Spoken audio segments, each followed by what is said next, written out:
안녕하세요. 만나서 반갑습니다. 여러분들과 같이 근대사 특집을 진행하게 될 김영준입니다. 자, 우리가 지난 2시간에 걸쳐서 순조하고 김조선에 대한 이야기를 했었죠. 그리고 그 다음번에는 좀 젊은 피들, 그죠? 효명세자하고 헌정에 대한 이야기를 한다고 했었는데, 효명세자 헌정 넘어가기 전에 잠깐 좀 막간으로 하나 좀 이제 끼워 넣은 게 있어요, 제가. 갑자기 좀 이제 급조한 건데, 세도 정치기는 과연 탐관오리의 시대였나라는 주제를 가지고서 한번 접근을 해볼까 합니다. 우리가 조선시대를 보면서 좀 이제 오해하거나 혹은 잘못된 편견을 갖고 있는 것들이 굉장히 많습니다. 저는 재조명을 해야 되는 것 중 하나가 어디라고 생각하냐면요. 세도정치 19세기라고 생각을 하고 있어요. 그러니까 우리나라 그 역사 연구를 보면은 흥선대원군 시절 이후부터 즉 근대사 부분도 연구가 많이 돼 있고 영정조 때도 연구가 굉장히 많이 돼 있어요. 근데 정작 어디가 연구가 되게 안 돼 있냐면은 19세기 초 중반이 연구가 무진장 안 돼 있습니다. 여기는 그냥 되게 간단해요. 세도정치 기간 안동김 씨들이 횡포를 부리다가 전횡을 부리다가 몰락했다. 이게 끝이라는 거예요. 그러니까 구체적으로 어떤 일이 있었고 정말로 그게 사실인지 이걸 확인하고 검증을 해야 되는데 거기에 대한 연구가 정말 안 돼 있습니다. 제가 진짜 쇼킹했던 것 중 하나가 뭐냐면은 홍경래랑 관련해 가지고 연구 논문이 고작 뭐밖에 없냐면은 민중사적으로 연구한 거. 홍경래 난을 민중혁명으로 봐야 되냐 아니면 민중봉기로 봐야 되냐 뭐 이런 논문밖에 없더라고요.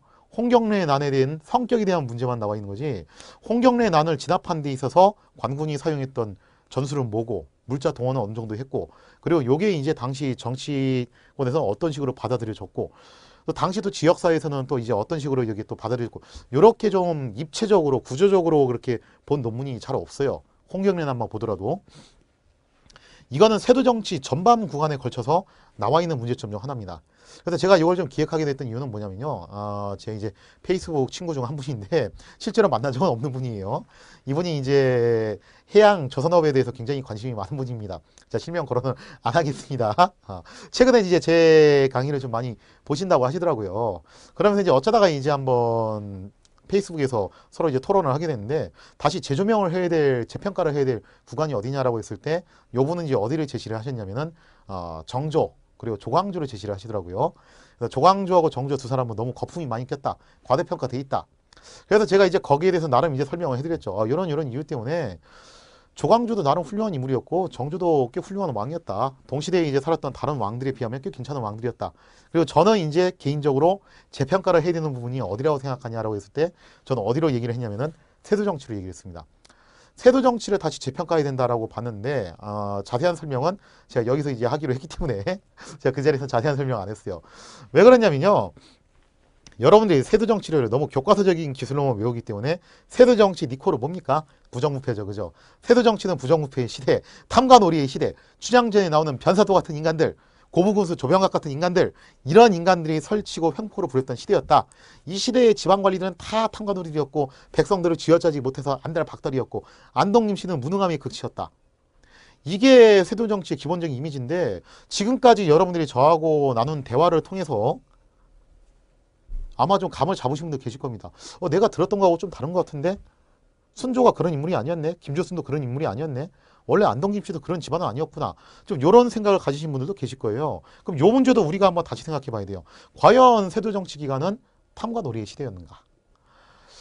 결론만 말씀드리자면요. 적어도 철종때 한해서는 탐과 놀이의 시대가 맞습니다.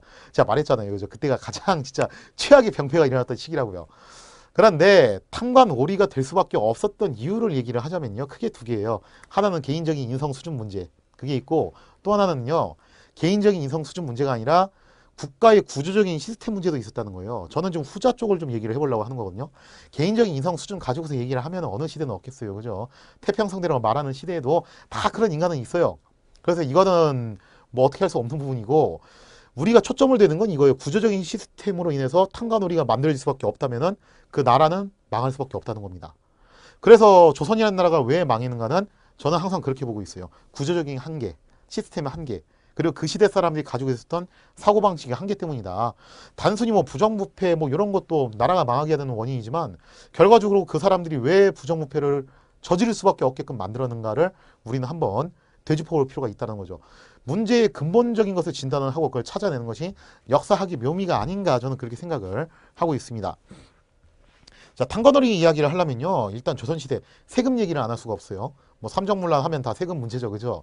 그래서 세금 얘기를 하려면은 세금의 기반 베이스는 뭔지 아세요? 토지하고 인구입니다. 진짜 양대산맥인데 토지하고 인구를 기반으로 세금이 부과되는 거예요. 특히 사실상 가호나 사람을 기준으로 세금을 매기는 게 일반적이었던 조선 전기에 한해서는요. 인구 문제가 굉장히 중요했습니다. 조선 후기에도요, 군역 부과하려면 결국 인구 문제에 나올 수밖에 없어요. 그래서 토지하고 인구는 항상 뗄래야 뗄 수 없는 그런 세금하고 뗄래야 뗄 수 없는 관계인데 여기서 조선시대 인구 얘기만 가지고 할게요. 토지까지 가면 얘기가 너무 길어지니까 일단 오늘은 인구만 가지고 얘기를 합니다. 여러분들 세도정치기 그러니까 순조 무렵에 조선시대 인구가 얼마인지 아시는 분? 대략적으로 얼마였다. 뭐 딱 잘라 말할 수는 없겠지만 얼마? 여기서 800만이라고 대답하시는 분들이 아마 꽤 많을 겁니다. 왠 줄 아세요? 교과서에 그렇게 써 있어 800만이라고. 그럼 웬만한 개설 서적에도 800만이라고 또 기술을 하고 있습니다. 또 이제 네이버 뭐 백과사전 이런 거 다 찾아보면은 뭐 800만이라는 기술도 꽤 많이 있어요. 그래서 800만이라고 알고 계실 텐데 이 말은요. 사실 반은 맞고 반은 틀린 말이에요. 왜 반은 맞고 반은 틀리냐? 이거는 좀 이제 전공자쯤 돼가지고 깊숙이 공부한 사람들이나 아는 얘기인데 조선시대의 호적은요. 지금 제 설명 들으면 여러분들 충격과 공부에 빠질 겁니다. 아니 조선시대 호적이 저런 거였어? 지금하고 기준이 달라요. 제가 누차 강조하는 게 뭐냐면 역사를 공부하실 때는 지금 21세기를 살고 있는 우리 기준으로 역사를 보면 안 된다니까 그거를. 제가 계속 얘기하는 게 그거예요. 당시 사람들 기준으로 생각해야지 우리 기준으로 생각하면 안 됩니다. 여러분들 지금도 인구조사 하죠. 지금 왜 해요? 지금 인구조사는요. 인구의 총량을 파악하는 겁니다. 그러니까 대한민국에 살고 있는 인구가 전체가 얼마인지 남녀노소를 전부 다 쫙 파악을 해가지고 총량을 파악하는 게 현재 방식이에요. 근데 조선시대의 인구조사 방식이 그거였냐고 하면은 그게 아니었다는 거예요. 이게 포인트입니다. 조선시대의 인구조사 방식은요. 그렇게 총량을 구하는 게 아니에요. 되게 쇼키한 얘기인데 조선은 성리학국가예요. 이게 일종의 힌트예요. 자, 조선은 성리학국가로서 나름대로 이상향이 있습니다. 그리고 그 이상향에서 제시하는 수치도 있다는 거예요. 무슨 얘기냐면은 지금 기준은 되게 이해가 안 가는 얘기일 수 있겠지만 당시 조선시대 사람들은 이렇게 생각했습니다. 우리가 성리학적인 이데올로기에 따라서 이 조선이라는 나라를 통치할 때 가장 이상적인 인구의 숫자가 몇 명이냐 이거예요. 그걸 나름대로 산출을 했다는 거죠. 그래서 호적과 관련된 이야기를 여러분들이 좀 깊숙이 공부를 하실 거냐면요. 손병규 선생님 저서를 보셔야 되는데 이분이 호적 관련해서는 최고 권위자입니다. 하여튼 이분을 넘지 못하고서는 호적에 대해서 딴 얘기하기가 힘들어요. 아무튼 이제 그분의 이제 견해를 빌려서 말씀을 드리는 거예요, 제가. 조선시대의 사람들은 그런 이상적인 수치, 기준이 있었다는 거예요. 쉽게 말해서 한반도에 몇 명이 사는 게 가장 적절하냐 이거죠. 통치하기 가장 좋냐 했을 때 그 기준이 뭐였냐면 800만 명입니다. 그래서 조선시대 인구가 이상하게 800만에서 잘 안 늘어나. 그죠? 잘 안 늘어나다가 갑자기 구한말 넘어서 일제강점기 들어가니까 2천만으로 확 뛴단 말이에요. 점핑을 하는 거예요. 그래서 이거 관련해서 일제 식민사학자들은 뭐라고 얘기를 하냐. 봐라. 일제 식민지를 거치니까 니들이 이렇게 인구가 확 늘지 않았냐. 인구가 늘었다는 것은 살림살이가 더 좋아졌다는 얘기고 그러니까 너네 조선인들은 일제 식민 통치를 행복으로 받아들여야 된다. 이렇게 이제 논리로 많이 이용이 되는데 이거는 조선시대의 호구조사를 정말 몰랐다는 얘기입니다. 자, 다시 설명드리지만 조선시대는 가장 이상적인 수치가 있어요. 800만이라는 그 800만이라는 숫자를 상정해 놓고 거기에다가 호구를 끼워 맞추는 되게 좀 충격적인 방법을 썼어요. 이거 더 쉽게 설명해 드릴게요. 그러면 조선시대의 가장 이상적인 인구가 800만이죠. 그러면은 각 지역별로 이게 할당량이 있단 말이에요. 그죠? 인천은 10만 명, 뭐 부천은 5만 명, 수원은 뭐 7만 명 이런 식으로 할당량을 줘요. 준 다음에 그 수치를 어떻게 해서든 증식을 시켜야 되는 겁니다. 그래서 고등학교 때 국사 배우신 분들 아실 거예요. 수령 7사라고. 수령 7사의 가장 핵심적인 것 중 하나가 뭐냐면은 그 지역의 사또로 갔을 때 인구를 증치시켜야 됩니다. 늘려야 돼요. 근데 그 늘리는 게 어디까지 늘려야 되는 거냐면은 목표량이 주어지고 그 목표량을 달성을 시켜야 된다는 거예요. 예를 들어서 제가 인천시장이 됐어요. 그럼 인천시장한테 할당량 주는 거예요. 야, 인천시장 너는 10만 명까지 늘려라. 그래서 인천시 인구가 10만 명까지 늘려야 되는데 이거 넘어가는 건 그나마 괜찮아요. 근데 이거보다 모자라면 처벌을 받습니다. 이게 수령칠사 중 하나예요. 그래서 당시 이제 수령들이 가장 신경 썼던 게 인구 증식이었는데 자, 이 인구가 10만 명을 넘어갔어요. 10만 명을 넘어가면 어떻게 하냐. 전하! 저 이번에 인구 열심히 늘려가지고 저희 인천이 10만 명에서 훌쩍 뛰어넘어서 15만 명으로 늘어났습니다. 저 상 주세요. 이럴 것 같아요. 안 그래요. 이거는 공직 생활까지 갈 것도 없고 회사 생활 좀만 해보신 분 알아요. 자, 회사 생활 해보신 분들 제가 여쭤볼게요. 내가 일을 열심히 해서 성과를 냈어요. 그러면은 회사에서 좋아하겠죠. 다음번에 저한테 어떻게 하는 줄 아세요? 어떻게 할 것 같아요? 더 높은 목표치를 제시해 줍니다. 여기서 제가 또 일을 열심히 하잖아요. 더 높은 목표치를 제시해줘요. 그러다 제가 나중에 과부하가 걸려서 도저히 못할 지경이 될 때까지 계속 저한테 일을 준다는 거예요. 그래서 회사 생활을 영리하게 하시는 분들은 어떻게 하냐면요. 적당한 수준에서 끊어요. 그냥. 아니 저 못하겠어요. 적당한 수준에서 끊지 이거 주는 대로 넙죽넙죽 받아가지고 하지를 않습니다. 넙죽넙죽 받아서 하다가는 어떤 상황이 생기냐면은 내가 감당을 못할 정도로 자꾸 오다가 떨어진다는 거예요. 이게 공직사회도 마찬가지거든요. 조선시대 관료들도 똑같았어요. 10만 주어졌으면은 공무원의 자세는 뭐냐면요. 10만 명을 맞추는 거예요. 그 이상 넘어가는 거는 별로 바람직하지 않습니다. 왜냐?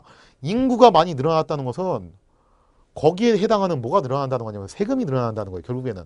그러면 세금 부담이 인천에 더 부과되는 거기 때문에 당연히 인천시장 입장에서는 10만 명까지는 괜찮지만 그 이상 늘어나는 거는 소위 말해서 이제 누락해서 보고시키는 거죠. 그죠? 그럴 필요가 좀 있다라는 거예요. 그래서 조선시대의 호적은요, 굉장히 충격적이게도 누구는 호적이 등재되고 누구는 호적이 등재되지 않는 이런 진짜 엽기적인 상황이 발생합니다. 그래서 이미 세도정치 때 인구 800만이라고 하지만 이 800만이라는 숫자는요, 어디까지나 가장 이상적으로 생각하는 수치였고 그 목표 수치를 달성한 거에 불과한 겁니다. 그리고 실상은 그 수치를 뛰어넘어서 더 많은 인구가 있었을 것으로 추정하고 있어요. 뭐 구체적으로는 알 수 없습니다. 추정할 뿐이에요. 그래서 조선시대 그 사학회에서 일하시는 고동환 선생님 견해를 제가 빌려서 설명해 드린 거예요. 뭐 그분이 이제 조선시대 사람들은 어떻게 살았을까 책 그쪽이 편집 일원으로도 참여를 하셨는데 그분이 제시하는 바에 따르면은 이미 영종조 때 가면은 인구가 조선 인구가 1,500만이 넘었다. 1,500만이 넘어서 1,600, 1,700 이렇게 계속 올라가고 있었다. 그래서 자연 증가분으로 일제시대가 시작할 때 2천만이 나온 거지. 왜냐면 일제시대는 총 인구를 다 세버렸거든요. 그러니까 그렇게 튀어나온 거지. 이게 원래 800만에서 갑자기 그렇게 올라간 게 아니다라고 이렇게 제시를 하시고 있습니다. 그리고 저는 개인적으로 이 견해가 타당하다고 보고 있어요. 순조실록을 보시면은 10년 차에 무슨 일이 생기냐면은 자연재해가 발생해요. 그래서 유랑민, 기민이 발생했는데 이 기민을 구제를 했거든요. 근데 기민 구제한 총 수치를 세보니까 몇 명 나온 줄 아세요? 800만이 넘어가요. 840만 명을 구제를 했다는 거야. 아니 이상하지 않아요? 조선 인구가 800만인데 유랑민이 840만이야? 말이 안 되잖아 이게. 여러분들 의문을 가져야 돼. 이렇게 되면은 둘 중 하나입니다. 수령들이 업무 실적을 뻥튀기 시키려고 과도하게 보고를 한 거든지 아니면은 조선의 총 인구가 사실은 800만이 아니든지 어쩌면 둘 다일 수도 있어요. 개인적으로 저는 둘 다라고 보고 있습니다. 수령들이 업무 실적을 뻥튀기 하기 위해서 뭐 예를 들어서 내가 10,000명을 구휼했는데 20,000명 구휼했다고 그렇게 과도하게 보고한 걸 수도 있어요. 하지만 설사 그렇게 얘기를 하더라도 이거 840만 원 너무 엄청난 수치라는 겁니다. 그러면 여기서 한 번 더 생각해 봐야 되는 게 뭐냐면요. 사실 조선의 인구는 800만이 아닐 수도 있다. 그리고 거기에 대한 나름의 근거는 조선시대의 호적이 작성되는 방식은 어떤 방식이다? 지금처럼 인구 총량을 정하는 방식이 아니라 할당량이 주어지고 할당량 채우는 거야. 그리고 넘어가면 어떻게 하는 거예요? 빼는 거예요. 웬만하면 빼는 게 좋다는 거죠. 그래야지만이 세금을 낼 때도 로테이션을 돌려서 세금을 내는 겁니다. 야 올해는 개똥이하고 소똥이가 내라. 내년에는 말똥이 너 호적이 등재하고 소똥이 너 빠져. 그리고 개똥이하고 말똥이가 내. 이런 식의 구조를 함으로써 좀 세금 부담을 경감시키는 게 어느 정도 가능하다는 겁니다. 아니 그렇게 해야지 사또들도 백성들한테 원성을 좀 덜 듣지. 그걸 있는 것 그대로 그대로 그냥 고지식하게 다 얘기해가지고 세금 부담이 엄청나게 떨어지면 어떻게 합니까? 그 나중에 그죠? 백성들이 막 뭐라고 할 거 아니야. 우리 사또는 능력도 없어. 진짜 세금 감면을 받을 생각 안 하고 얘 대체 뭐 하는 거야? 자, 그 다음에 또 생각해 볼게. 그러면은, 예를 들어서 인천 인구가 실제로는 15만인데 할당량이 10만이라서 10만 명만 등재를 한다고 칠게요. 누가 먼저 등재되고 누가 빠지냐 이거죠. 자, 객관식 1번. 양반이 먼저 등재되고 상민들이 빠진다. 2번. 상민들은 먼저 등재시키고 양반을 뺀다. 뭘 것 같아요? 1번, 2번. 1번 아니면 2번인데. 조선시대의 또 다른 편견. 여러분들은 아마 2번이라고 생각할 거예요. 그래 조선시대는 진짜 양반들이 못돼 먹었으니까 양반들이 다 먼저 빠져나가고 상민들은 먼저 밀어넣겠지. 땡 틀렸습니다. 1번이에요. 일단 양반을 먼저 집어넣는 거예요. 노블리스 오블리주예요. 조선은 처음에 그렇게 설계됐어요. 일단 양반을 먼저 넣어. 그리고 상민 집어넣어. 그 다음에 남는 사람 일단 빼. 로테이션 돌리는 거예요. 이런 식으로 가는 거예요. 그래서 호적장모 보시면은 되게 황당한 사건도 발생하는데 A라는 사람하고 B라는 사람이 있어요. A라는 사람하고 B라는 사람이 서로 남남입니다. 근데 A가 B의 아들로 들어와 있어. 상관없다 이겁니다. 숫자만 어떻게든 할당량만 채우면 되기 때문에 되면 되는 거지. 뭐 얘가 진짜 내 친아들인지 뭔지 그거는 그냥 아웃 오브 안중이라는 거예요, 이게. 그리고 요거 하는 사람이 다 누구냐면 아전들이에요. 아전들이 다 파악하고 있어요. 어차피 이 사람이 누구 아들이고 이 사람이 누구랑 무슨 친척 관계고 몇 촌 관계인지 다 파악하고 있는 거예요. 그래서 그 아전들의 역할이 여기서 굉장히 두드러지게 나타나기 때문에 이런 일도 발생하는 거죠. 자, 그래서 이거 처음에 파악할 때는요, 일단 양반 먼저 밀어넣고 그 다음에 상민 넣는 겁니다. 왜 그런 줄 아세요? 양반이 땅을 많이 갖고 있잖아. 그러니까 양반을 일단 호적에 넣어. 그래야지 양반한테 세금을 거둘 수 있다 이거예요. 그런데 조선 후기에 양반들은 세금 안 냈죠. 세금 안 냈는데 그 왜 그런 거예요? 왜 그러냐면 양반들이 꼼수를 씁니다. 여기서 등장하는 게 뭐냐면 서원이에요. 여러분들 영조하고 흥선대원군이 왜 그렇게 서원 싫어했는지 아세요? 왜 서원을 혁파하려고 했는지 아세요? 다른 거 없어요. 양반이 서원의 명부를 등재하잖아요. 그럼 면세하고 면역이에요. 군대 안 가고 세금 안 낸다는 거예요. 이런 식으로 자꾸 탈세하고 병역 기피를 하니까 이게 멀쩡히 호적에 등재되어 있는 이 양반들이 세금을 안 내. 그럼 어떻게 합니까? 내리물림 해야지 그게. 그죠? 아래 것들이 내는 수밖에 없는 거예요. 그래서 누구한테 세금 부담이 자꾸 넘어가는 거냐면은 상민들한테 세금 부담이 자꾸 넘어갈 수밖에 없다라는 거죠. 자, 그래서 나중에 조선 후기로 가면서 왜 일반 서민들의 세금 부담이 과중하게 되는가는 사실 그 핵심적인 키워드는 서원에 있습니다. 애초에 조선이라는 나라는 설계했을 때 양반 세금 내게끔 설계된 나라예요. 근데 결과적으로는 이 서원이란 꼼수를 써가지고 자꾸 빠져나간다는 거죠. 그래서 영조하고 흥선대원군이 왜 서원을 혁파하려고 했는가? 그거는 여러분들이 여기서 힌트를 얻을 수 있겠죠. 그 다음에 두 번째 또 문제가 뭐냐면요. 이런 문제도 있습니다. 조선 후기에 파워가 점점 막강해지는 사람들이 있어요. 그게 누구냐면은 지방 수령과 아전입니다. 특히 아전들 파워가 막강해지는데, 자, 수령은 로테이션을 자꾸 돌리는 사람들이에요. 그래서 내가 인천시장 왔는데 나는 인천 출신이 아니야. 기본적으로 자기 출신으로 보내지 않습니다. 이것도 일종의 상피제예요. 근데 인천에 가니까 아무것도 물정을 모르잖아요. 그냥 깜깜이 전국이에요. 근데 여기서 인천의 실정에 대해서 아주 빠삭하게 알고 있는 사람이 있습니다. 그게 누구냐면은 아전들. 왜냐면 아전은 고등학교 때 국사 공부 열심히 하신 분들 기억나시죠? 아전은 직역을 세습받습니다. 그죠? 진짜 이게 평생 직장이고 대대로 하는 거예요. 그러니까 뭐 그 동네에 대해서 모를래야 모를 수가 없어요. 뭐 이 땅이 누구 땅이고, 그죠? 이 사람하고 저 사람하고 무슨 천수 관계고, 그죠? 별의별 걸 다 알고 있는 사람들이 아전입니다. 그래서 이 아전들이 도와주지 않으면 수령은 바보되기 십상이에요. 그래서 아전들의 힘이 계속 막강해질 수밖에 없고, 그리고 이 아전들은 안타깝게도 월급을 거의 못 받는 사람들이에요. 뭐 아롱미라고 뭐 받았다고는 하는데 그 실체가 정확하게 뭔지도 모르겠고, 또 아롱미를 받으면 또 얼마나 받았나 싶기도 해요. 그래서 이 아전들이 주로 받았던 건 뭐였냐면은 인정을 받았죠. 인정 뭐냐면 요즘식 용어로 따지면 이런 겁니다. 가옥대장 토지대장 뛰러 갔어요. 동사무소. 거기서 일하는 아전한테 아이고 고생하십니다 하고서 1,000원짜리 한 장, 5,000원짜리 한 장 얹어주고 오는 거예요. 이게 인정이에요. 이거 가지고 먹고 사는 게 아전이에요. 이거 없으면 어떻게 됩니까? 죽죠. 그래서 이거 안 내는 사람 보고 뭐라고 한다? 이런 인정머리 없는 인간. 이런 말도 여기서 나온 거죠. 그런데 이런 아전도 나중에 머리를 굴립니다. 아니 우리가 왜 이러고 살아야 되지? 강원 보면 여기 실무는 우리가 다 하는 건데 사또는 우리가 없으면 일을 못하는 사람이야. 그러면 아전들이 이 중간에서 엄청난 파워를 발휘하면서 농간을 부릴 확률이 높아진다는 겁니다.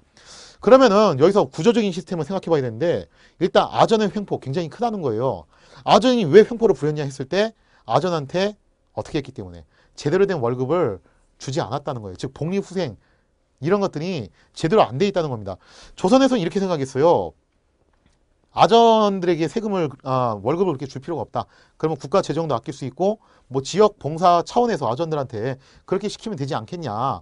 처음에는 그렇게 단순하게 생각을 했습니다. 근데 사람이란 게 그래요. 월급 받지 않고 일하는데 누가 열심히 일하겠어요. 그러면서 결국 부정부패를 저지를 수밖에 없는 그런 길로 사람을 몰아가기 시작했다는 겁니다.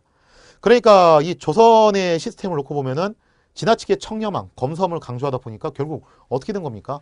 아천들이 아이 몰라 나도 처자식이 있고 먹어 살려야 되고 가정으로서 노릇을 해야 되는데 나보고 이거 가지고 어떻게 살라는 거야? 전 국가가 나한테 대우를 안 해주면 난 어떻게 하겠다? 불법을 저질러서라도 불법을 저질러서라도 나는 살아야겠다. 아니 이런 쪽으로 튕겨져 나간다는 거예요. 그래서 항상 역사는요 인가율의 학문이기도 하지만 모순율의 학문입니다. 조선 왕조가 이런 걸 생각하고 그렇게 국가 기획을 하진 않았을 거예요. 근데 애초에 의도했던 거하고 다르게 아전들이 다른 쪽으로 튕겨나가기 시작했다는 겁니다. 자, 그 다음에 세 번째로 또 생각해야 할 게 뭐냐면요. 다음으로 생각해야 될 게 수령들이에요. 수령들은 왜 탕과놀이가 될 수밖에 없었는가. 다시 말씀드리지만 탕과놀이는 두 가지 유형이 있습니다.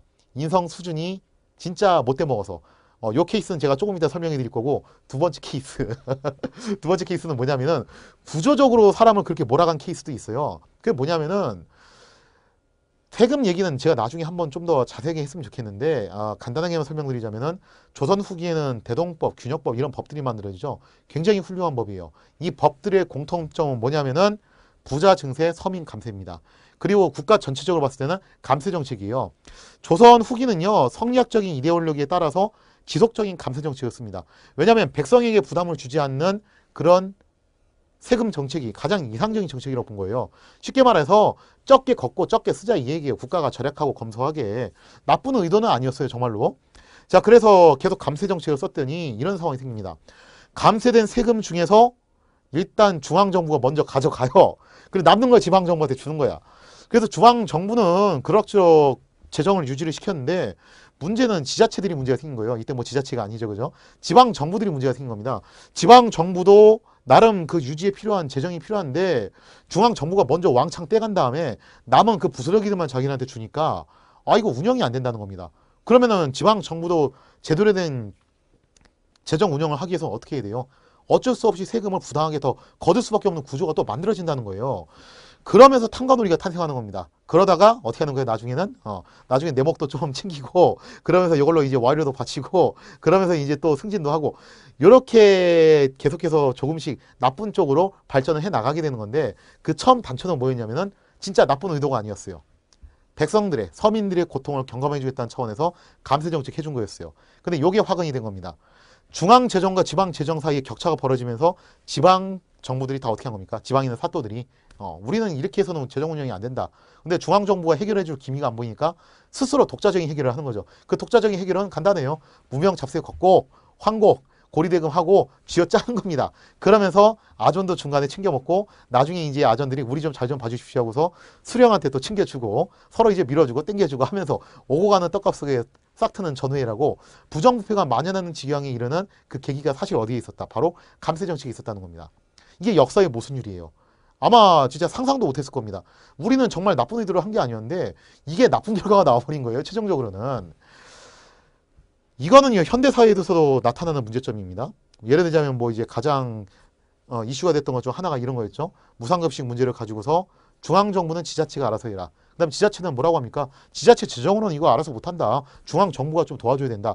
그러면서 서로 이제 상대방 책임이다 하면서 옥신각신하는 모습들을 볼 수가 있는데, 현대사회는 그래도 지자체가 중앙정부를 향해서 말이라도 해볼 수 있지, 조선시대는 못해요. 그게 중앙정부가 누굽니까? 왕 아닙니까? 왕한테 어떻게 말을 해요? 그죠? 전학해서 그렇게 하라면 하는 거지. 그러니까 결국에는 판관오리가 양성되는 과정을 보면은 여러 이제 구조적인 시스템의 모순이 발생하면서 그 한계점이 폭발하게 되면서 발생했던 것이 세도정치기의 바로 탄관오리였다는 겁니다. 그 다음에 두 번째, 제가 두 가지 유형이 있다고 그랬죠. 하나는 요거예요. 하나는 뭐냐면은 인성 수준이 정말 문제가 있었던 사람이 있어요. 그 중에 한 사람은 제가 소개를 해드릴 겁니다. 이게 이상하게 세간에 유명하지 않아요. 정말 아는 사람만 아는 사람인데 참 엽기적인 인물이라 가지고 제가 소개를 해드리려고 해요. 어떻게 보면은 변사또와 조병갑의 그 선배격이 되는 사람인데, 정조 말기부터 순조 때까지 활동했던, 맹활약을 펼쳤던 악질적인 탐관오리 이여절이라는 사람입니다. 한번 이 이여절이라는 인물에 대해서 설명을 해드릴게요. 자, 두 번째 유형의 탐관오리인 이여절. 과연 이 사람은 어떤 유형의 사람인가?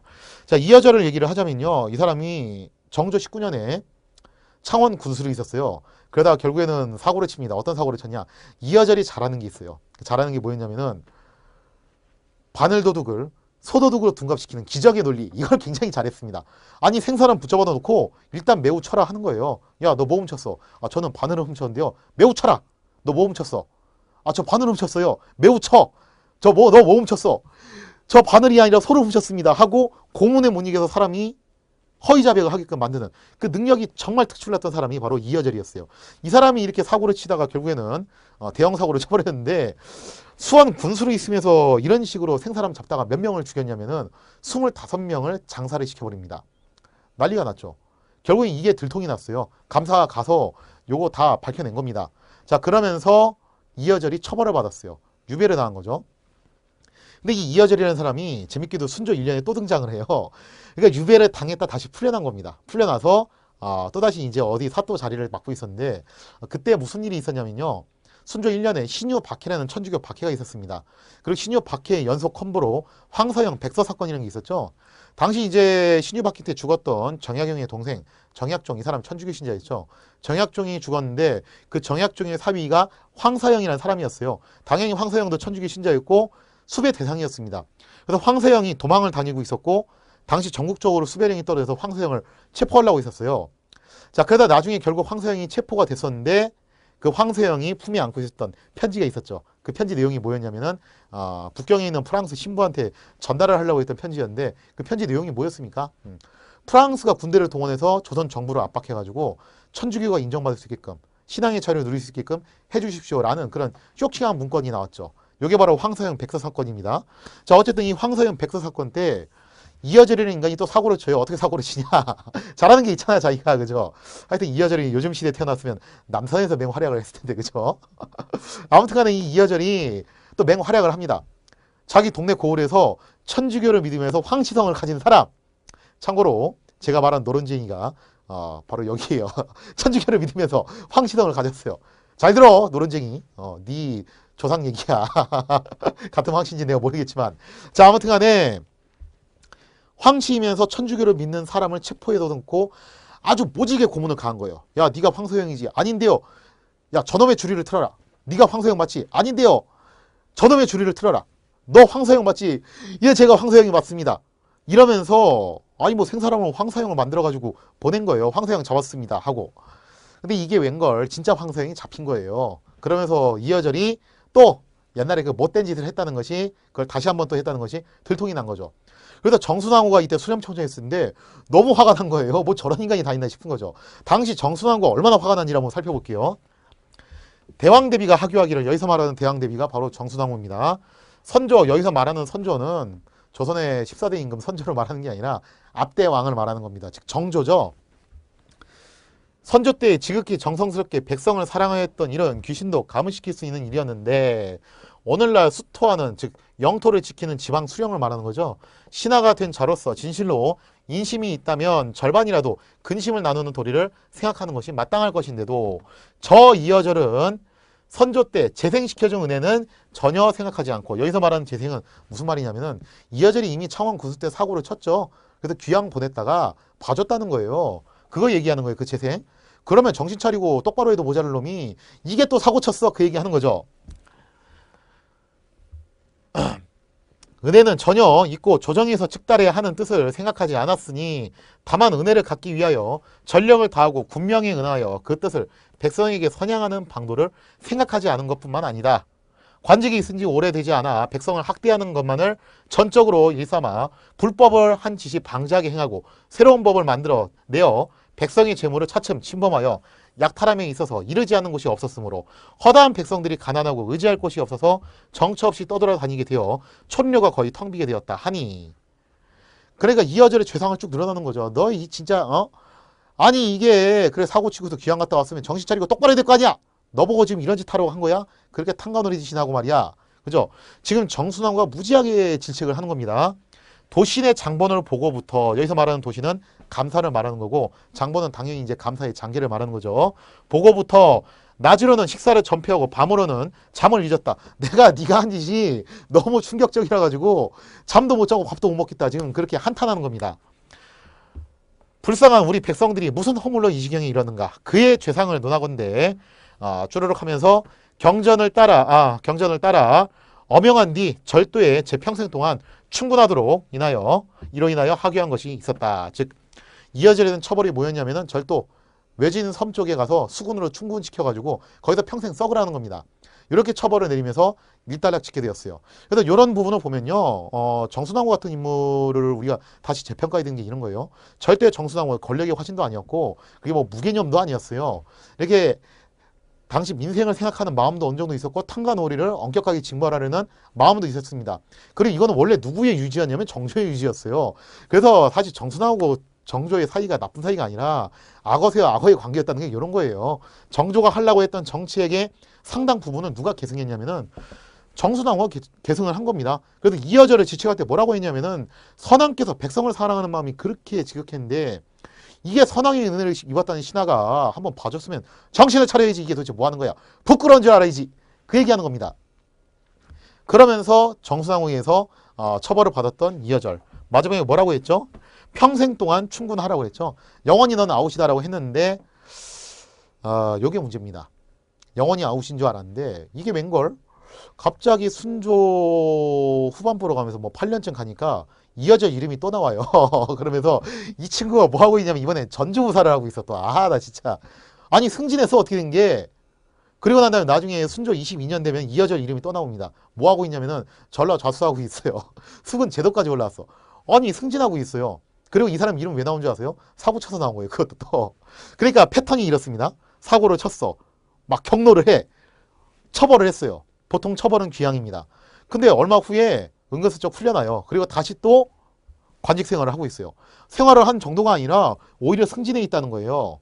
그리고 난 다음에 다시 또 사고를 쳐. 그러면 또 이제 막 경로를 해. 그죠? 그리고 나서 다시 또 유배. 또 은근슬쩍 나와. 다시 또 승진. 이게 뭐냐 이겁니다. 아니 이렇게 사고를 친 인간 백정 같은 놈이 어떻게 해서 수군 제도까지 올라왔냐 이거예요. 이게 조선이라는 나라가 갖고 있었던 가장 큰 문제점이었습니다. 자, 조선은요. 민주국가가 아닙니다.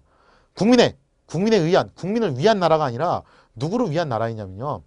백성은 동정의 대상이에요. 정확하게 말하면. 여기서 정순왕후가 말하는 그 뉘앙스를 보면 아시겠지만 백성은 우리가 이끌어주고 보살펴주고 아껴줘야 될 그런 동정의 대상이지 백성이 절대 국가를 이끌어 나간 주체라고 생각을 한 게 아닙니다. 국가의 주인은 누구였냐면은 왕과 사대부들이었다는 거예요. 그래서 조선을 뭐라고 얘기를 하냐면은 사대부의 나라였다는 거죠. 사대부에 의한, 사대부를 위한 나라였다는 겁니다. 이게 조선이 동시대에 있었던 서구 제국에 비해서 뒤처질 수밖에 없었던 이유입니다. 서구 제국들은요, 왕의 목을 싹둑싹둑 잘라내고 귀족들을 초토화시키면서 민주국가 만들었어요. 그래서 여러분들이 제국주의의 포인트가 산업혁명으로 생각하시는 분들이 계시는데 저는 그렇게 보지 않습니다. 제국주의의 포인트는 시민혁명이에요. 왜 서양 국가들이 동양 국가들을 찍어 누를 수 있었는가? 바로 그 근간은 뭐였냐면은 이 시민혁명을 달성할 수 있었기 때문에 바로 거기에 그 비결이 있었다는 거죠. 실제로 제1차 세계대전이나 제2차 세계대전 보면요. 민주주의가 가장 발전된 국가들이 최후의 승자가 됐습니다. 그 저력이 만만치 않다는 거예요. 민주주의 국가들이 당장은 좀 어수선해 보이고 뭐 경우에 따라서는 뭐 대통령 목도 쳐내고 이러니까 좀 뭐 저런 게 다 있나 싶을 수도 있겠지만 가장 막강한 뒷심을 발휘하는 시스템이 바로 민주주의라는 겁니다. 근데 조선은 안타깝게도 왕정 체제였고 특히 누구를 위한 국가였다. 사대부를 위한 국가였다는 거예요. 사대부들은 권리는 무한, 의무는 제로예요. 원래 처음부터 그렇게 나라를 만든 건 아니었는데 어쩌다 보니까 점점 그렇게 흘러가기 시작한다는 겁니다. 자꾸 꼼수 서가지고 서원에 등재해서 세금 빠져나가고 군역 빠져나가고 결국 그거 누가 메꿔야 되는 겁니까? 서민이 메꿔야 되는 거예요. 그리고 이런 탕관오리들이 횡행하는데도 불구하고 경로하고 처벌하는 건 좋아요. 근데 아니 뭐 평생 동안 충분하기로 했으면 평생 동안 박아놔야지. 서양까지는 못 시켜도 그렇게는 해야 될 거 아닙니까? 근데 애석하기도 사대부에 대해서 너무 관대했던 나라라는 겁니다. 그래서 사대부들은 잘못을 저질러도 머릿속으로 무슨 생각하냐면은 걸려도 상관없다. 적당히 몇 년 유배 갔다 온 다음에 좀 쉬고 온 다음에 다시 또 우리는 복직할 수 있다. 요런 마인드가 있으니까 자꾸 사고를 치는 그런 인성이 나쁜 탕관오리들이 늘어날 수밖에 없다는 겁니다. 그나마 이것도 영조나 정조처럼 굉장히 꼼꼼하게 국가를 관리했던 왕들 그리고 정순왕후나 김조선처럼 나름 이제 개념이 있었던 사람들이 국가의 국정을 운영했을 때는 그래도 이런 사람들이 좀 최대한 억제가 됐습니다. 구조적인 시스템으로 어쩔 수 없이 타막이 일어나는 거는 세금을 좀 지나치게 걷어들인 거는 막기 힘들었겠지만 이런 사람들에 대해서는 정순왕후도 김조선도 꾸준히 이제 찾아나서 이걸 좀 없애려고 노력을 했다는 거예요. 김조선은 본인 자체가 굉장히 처신을 조심하게 했던 사람이고 정순왕후는 이런 탕관오리들을 찾아내서 처벌하는 데 상당히 의욕적으로 일을 했던 사람입니다. 근데 문제가 뭐냐면은 이런 사람들이 사라지고 난 다음에 즉 컨트롤 타워가 부재했을 시 더 이상 이 탕건우리들을 제어할 수 있는 사람이 없다는 거예요. 모든 의욕이 다 사라진 순조. 몸이 아파 죽겠어요. 진짜 만사가 다 귀찮아요. 이 순조가 정치를 할 때 과연 이렇게 의욕적으로 제어를 하겠냐 이거죠. 그 다음에 그 뒤로 헌종처럼 어린 왕이 올랐을 경우, 철종처럼 모든 권력이 뺏겨가지고 허섭이 신세가 되는 왕 경우, 이런 경우에 이런 형태의 탕건오리들은 계속해서 늘어날 수밖에 없다는 겁니다. 그래서 결국 이 이하절 같은 인간들이 자꾸 늘어나가지고 막판에 생겨난 게 누구였냐면은 조병각 같은 사람들, 이런 사람들이 나중에 탄생을 하게 된 거였죠. 그래서 어떤 의미에서 보면요, 조선 후기, 말세적인 분위기가 나타났던 조선 후기는 누구의 나라였냐면은 사대부의 나라. 정확하게 누구의 나라였겠습니까? 이여절의 나라였어요. 이게 박시백이라는 유명한 작가분이 썼던 말인데 이여절의 나라입니다. 그래서 이게 조선이라는 나라가 몰락하게 됐던 문제점은 크게 두 가지였다. 하나는 구조적인 모순, 그리고 또 두 번째는 이것도 어떻게 보면 구조적인 모순이에요. 이런 탕거놀이가 인성에 문제가 생긴 탕거놀이가 왜 자꾸 등장하게 되었냐. 솜방망이 처벌을 했다는 거죠. 그 솜방망이 처벌을 했던 이유는 조선은 누구의 나라다. 사대부의 나라다. 그 한계의 틀을 끝내 깨부수지 못했다는 겁니다. 자, 그래서 조선이라는 나라가 왜 망했는가. 저는 이렇게 보고 있습니다. 시대의 한계, 구조적인 한계를 끝내 깨부수지 못했다. 그러면 조선이라는 나라는 결국 몰락할 수밖에 없는 거고요. 시대에 도태할 수밖에 없는 나라입니다. 살아남기 위해서는 이 틀을 빨랑 깨부수고 새로운 체제를 수립할 수밖에 없는데 과연 그 역할을 누가 해야 되냐는 거죠. 이거를 이제 국가 지도자들이 해야 된다라고 보시는 분들도 계시지만요. 저는 좀 다르게 생각을 합니다.